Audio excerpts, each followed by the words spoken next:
The WNBA has managed to do what many thought was impossible. They've taken one of the most exciting playoff moments of the year and turned it into yet another scandal. Caitlin Clark, the once-in-a-generation star who has single-handedly brought national attention, ticket sales, and record-breaking TV ratings to women's basketball, was punished not for something she did on the court, but for something she typed online. 4 words: "Refs couldn't stop us."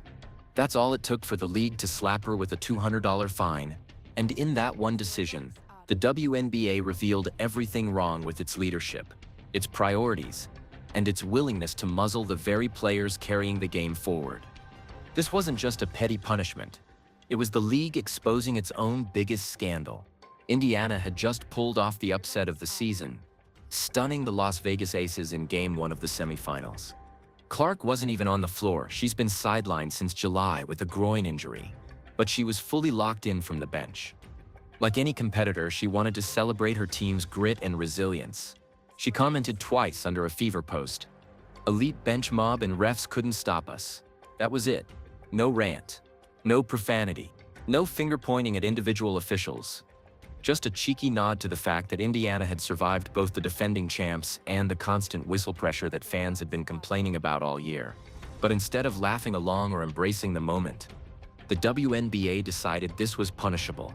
On paper, $200 looks trivial. Pocket change for a player like Clark, who earns millions in endorsements with Nike, Gatorade, and other global brands. But the sting wasn't financial. It was symbolic. The fine was a message to Clark and every other player. Don't talk about officiating. Don't embarrass the league. Don't step out of line. The WNBA could have used her comment as an opportunity to spark conversation about officiating consistency, something fans and coaches have begged for all season. Instead, they doubled down on optics, proving they care more about silencing criticism than fixing problems. And in doing so, they managed to turn a lighthearted Instagram caption into a PR disaster. What makes this fine sting even more is the hypocrisy. All season long, Clark has absorbed cheap shots, hard fouls, and flagrant contact that would have drawn technicals in any other league. She's been shoved to the floor, blindsided by screens, and hacked on drives, all while referees swallowed the whistle. The league turned a blind eye to the bruises. But the second she typed the word refs, suddenly leadership found its backbone. That's not accountability. That's selective enforcement. Fans see the contradiction clearly. When players are unsafe, silence. When players joke on Instagram, punishment. If there's one player who knows how to stir the pot, it's Sophie Cunningham. The moment the fine hit social media, Sophie pounced. She mocked the league, joked about starting a GoFundMe to cover Clark's massive financial burden, and turned the punishment into a viral moment.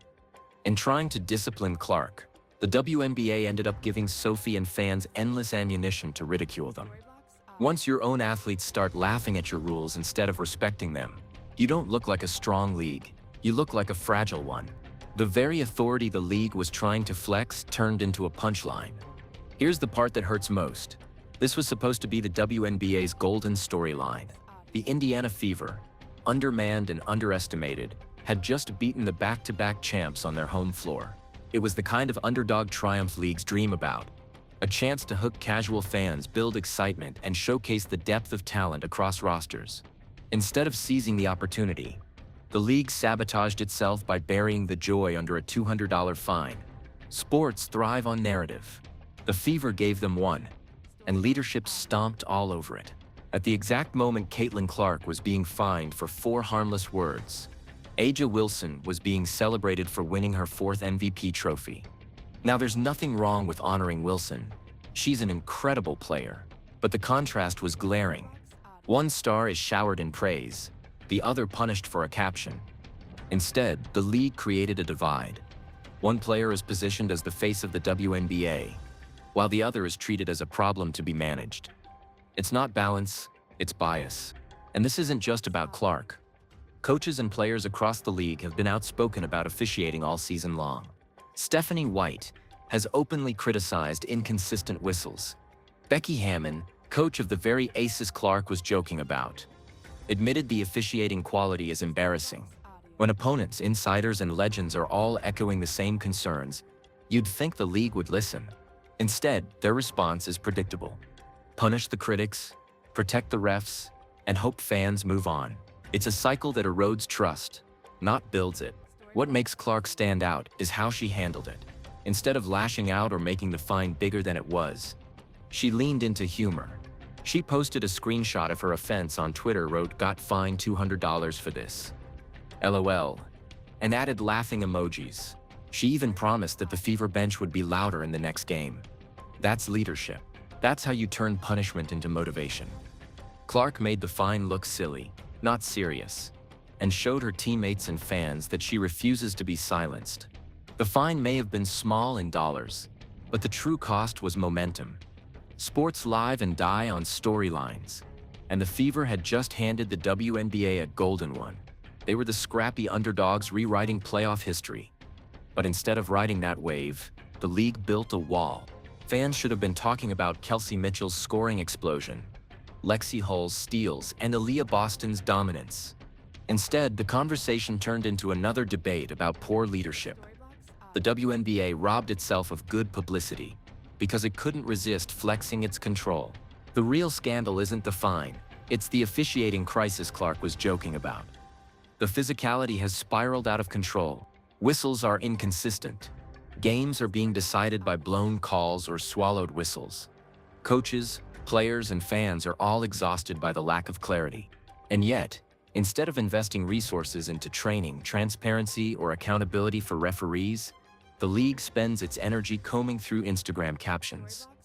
It's not just misplaced priorities, it's willful negligence. The crazy part? This isn't hard to fix.